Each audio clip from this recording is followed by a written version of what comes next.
is to let Brian go wild. Uh, so tonight is going to be my opportunity to take the words inconstancy, dispassion, secession, and relinquishment um, to somewhere, to wherever we find out I take them.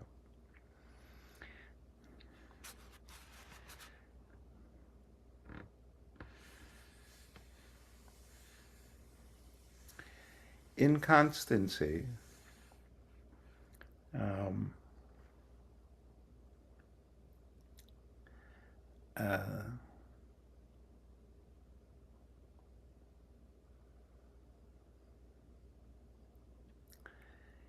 when we being anybody who talks Dharma or a teacher or whatever, introduces impermanence or inconstancy, uh, they make it simple and they say everything changes. And then you can talk about, right, your thoughts keep changing and your emotions keep changing and the position of your body keeps changing and that's not bad for a starting point. So what's the ending point? That seems interesting. Um,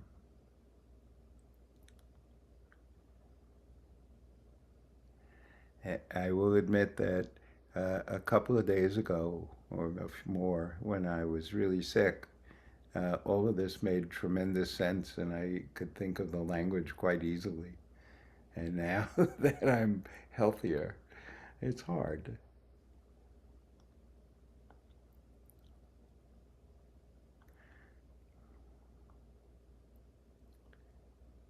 So let's start with um, we talk about the practice, and we started talking about it in the beginning as knowing, steadying, calming, and releasing. And the value of that was that the most critical beginning was to be conscious of what it was that was arising. What was the current formation, the current mind state that's arising? That everything begins with knowing, with being conscious of, being aware of. And so from there we go to knowing thoughts, knowing feelings, knowing sensations in the body, knowing sense experience.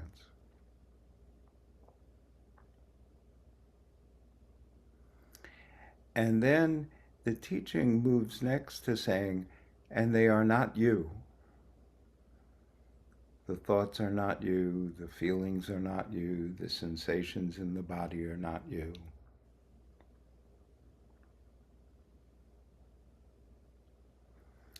And then perhaps you can go to what the Buddha said to his son Rahula, how could something inconstant be you?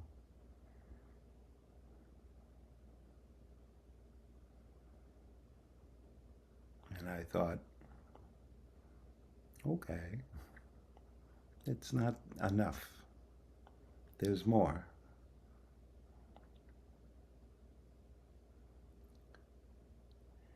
When a thought arises, its existence only arises uh, in conjunction with a thinker, in relationship with a thinker. There is no thought without a thinker, and there's no thinker without a thought. It's not possible.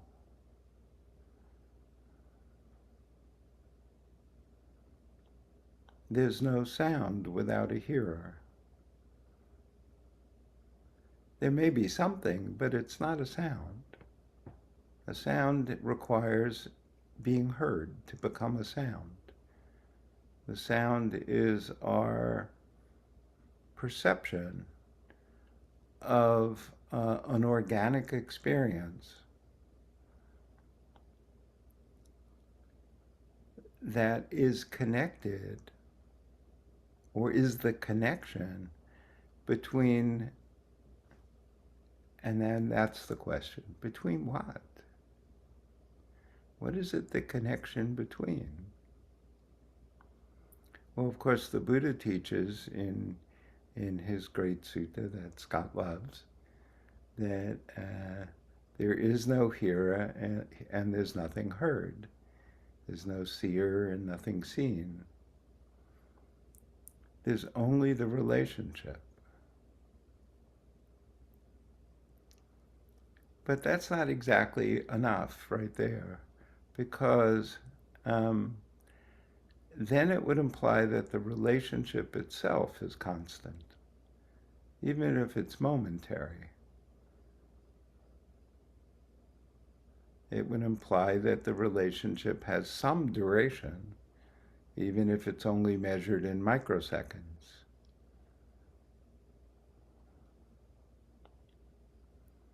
So we then move to the concept of becoming.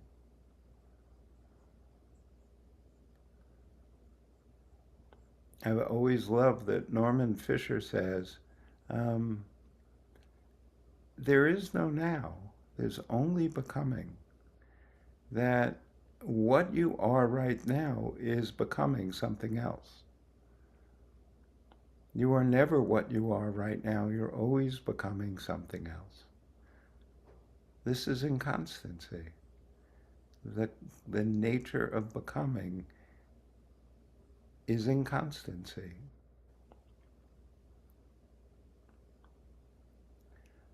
The thought that you have that seems to form our self-identity, the thought, whether it's thoughts about, how I can make this teaching more, how I can benefit from it.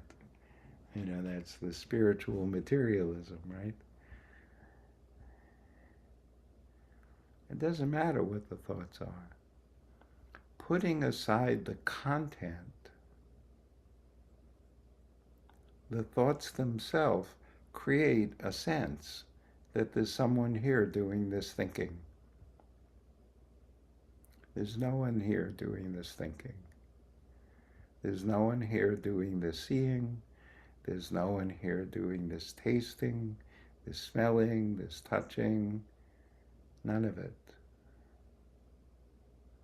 The tasting is here, the smelling is here, the touching is here, but it's not, because before there can even be a knowing of that taste is already gone. It has already become a different taste.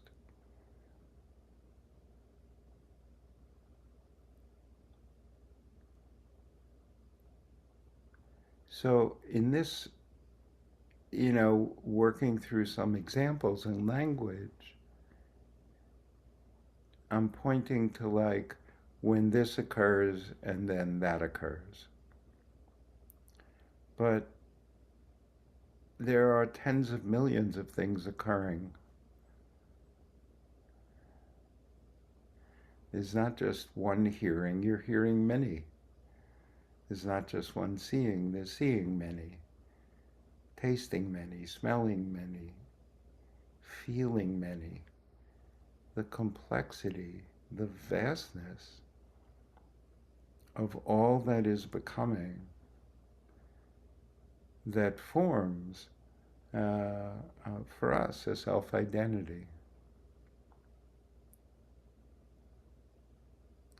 is made up of the constant movement of relationships, a movement that has no duration.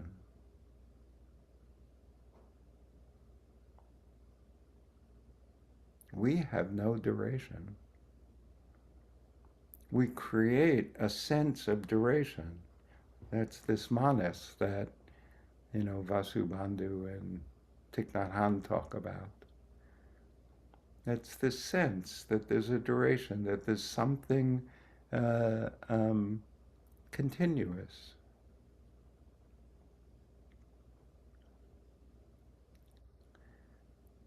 We say that every experience we have is dependent on conditions, and we say that conditions are impermanent. When we put those little teachings together, um, then we recognize that everything that forms is formed out of everything.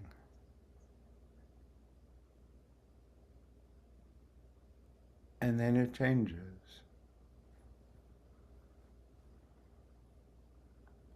I shouldn't even say and then it changes. The forming is change, is the change. And the form continues. It doesn't stop. It doesn't like it doesn't like come to a place and stop and then another one comes and then another one comes and another one comes. You know.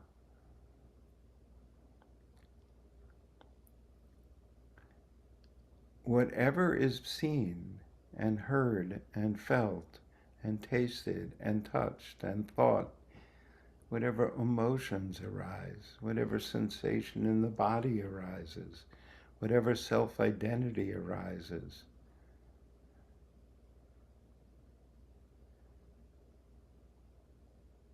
are all, in a sense, arising simultaneously.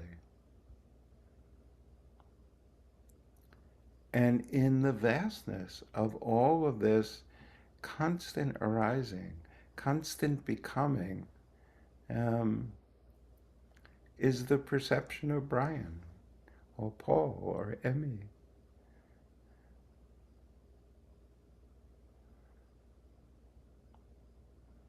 Incredibly useful because uh, you all mean a lot to me. You know, it's like not a small thing to be you. It's important, but it's a fabrication.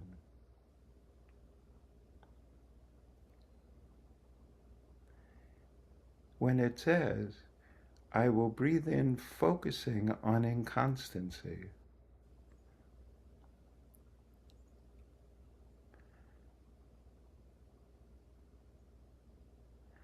at its deepest, there are no objects, there are no subjects,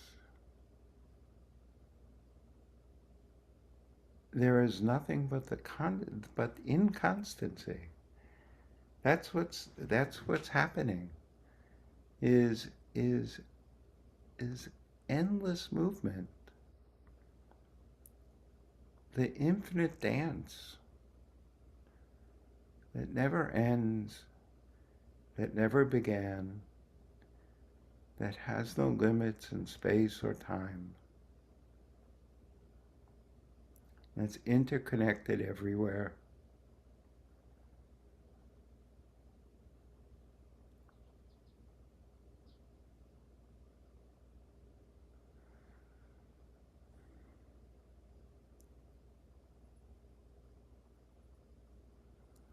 When we try to connect,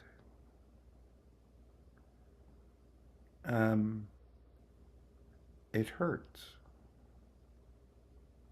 This is what we call dukkha.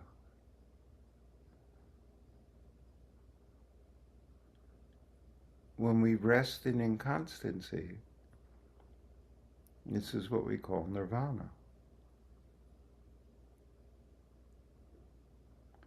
There's nothing but movement and change. Everything flows, everything connected, everything forming everything.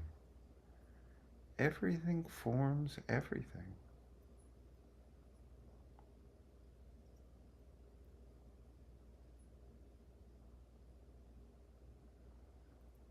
We are, when the Buddha says we're trapped in samsara, we're trapped in a cycle of birth and death because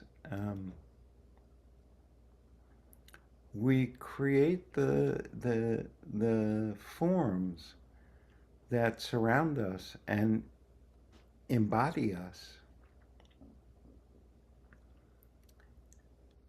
and then we give them constancy.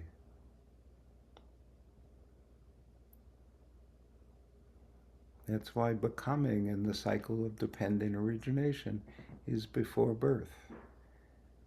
As it becomes the birth of this sense of constancy, this sense of this form, this mind state,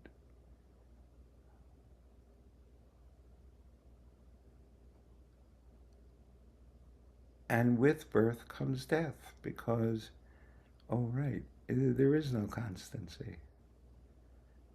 So whatever form arises um, also dissipates. It returns back to whatever it arose from. So in reality, that's what the Buddha calls the deathless. There's no dying, and there's no being born. There's only the unfolding, only the inconstancy of being.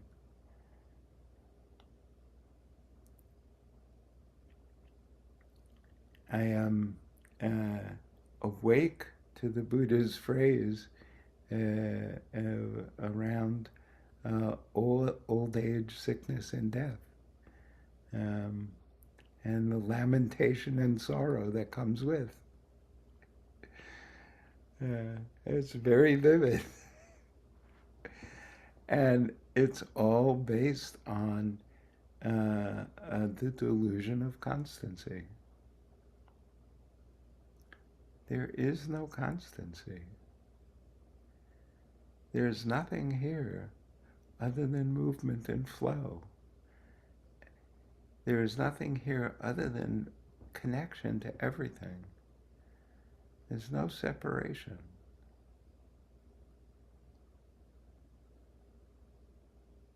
Life is empty of separation.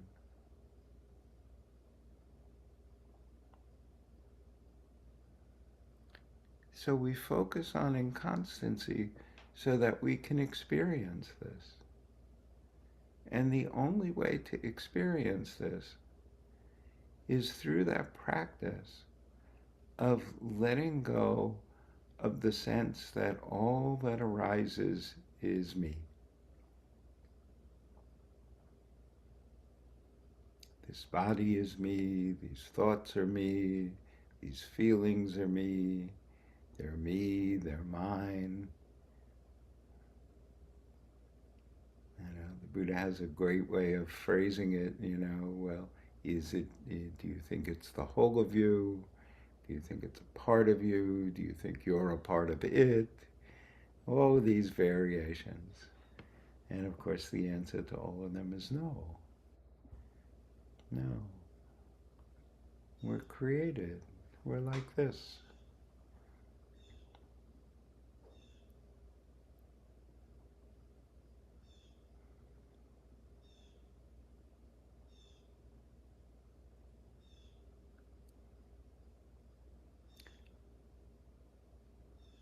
After focusing on inconstancy to a point where at least a little you can taste it, you can have a sense of it.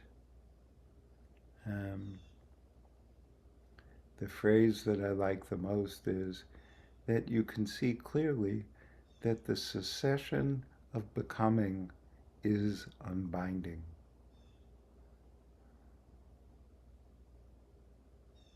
This is freedom. The cessation of becoming is freedom.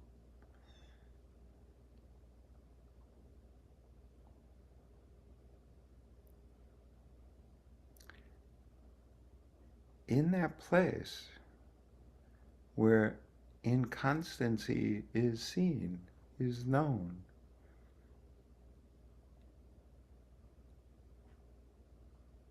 and then there's the focus on fading. That's the word for dispassion, though I really like dispassion. It's like the end of passion. Because passion is a reflection of preference. And preference is a reflection of seeing things as solid. How can you, if everything that is sensed, everything that is known, internally and externally, is changing as you know it.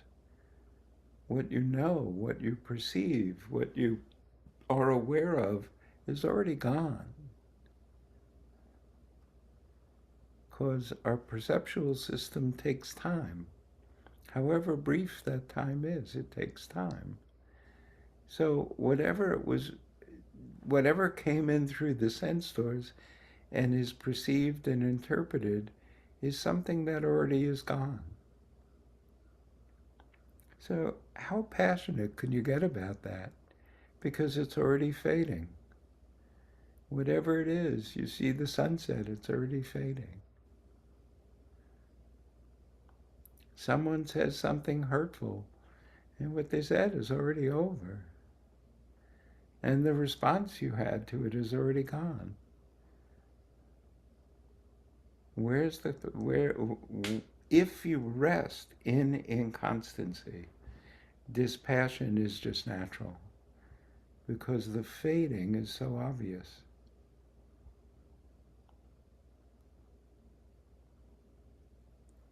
And as the fading becomes obvious, um, the cessation of binding occurs. How could you keep binding to something that keeps fading? It keeps dissipating, it keeps going away. Well, the answer is just look around. That's what we do all day. So I'm saying how come, but it's like it is what we do. But it's not based on reality, it's based on something else. Uh, it's based on our desperation not to die. It's based on our desperation to not be separated from that which we love.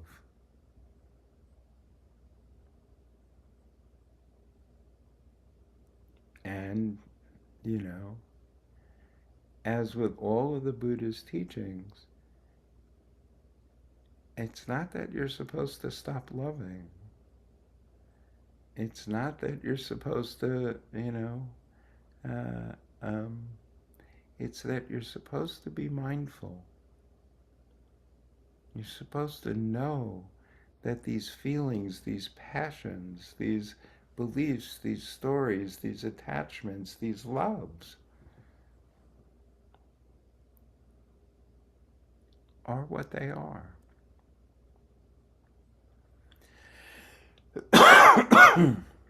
They all arise out of a constantly changing flow of endless becoming, of inconstancy,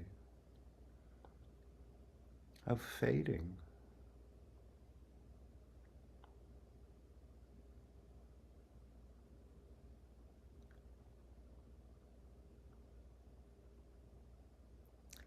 So, you know, we deeply love our children, worry about them, care about them.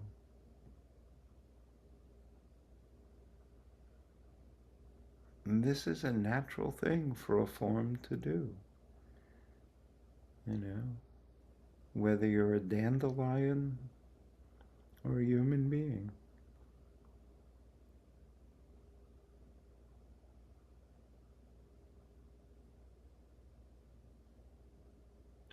But in the end, things go the way they go.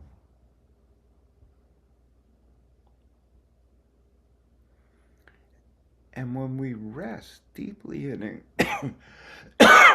inconstancy,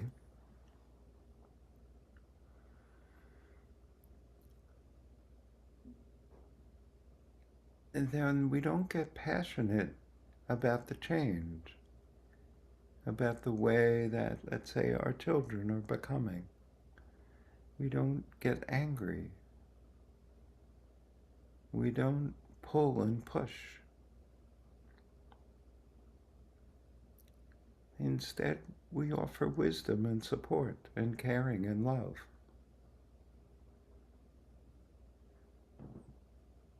And then we get angry. You know? But this is what the secession is. This is what the secession is. I'll read you the line from a sutta. I don't remember the name of the sutta off the top of my head. But I love this line.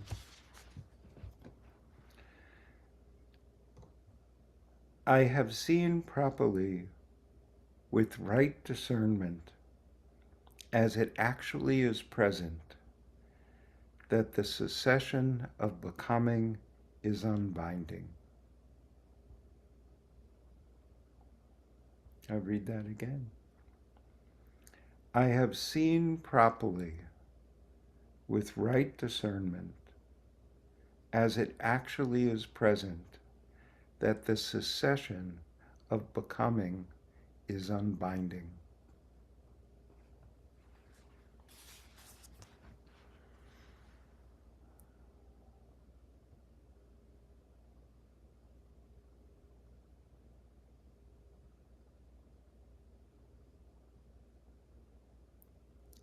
Free from binding, free, unfettered, unbound. We relinquish attachment. Not just attachment to a particular arising mind state, not just attachment to a particular arising sensation in the body, but we relinquish attachment itself. We let go into the river.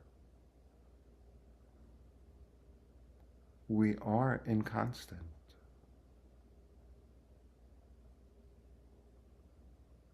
We are made up and formed of life, of everything. There's no separation. Everything is one. Everything creates everything.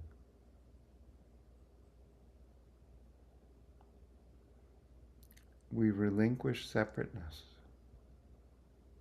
We are empty and free.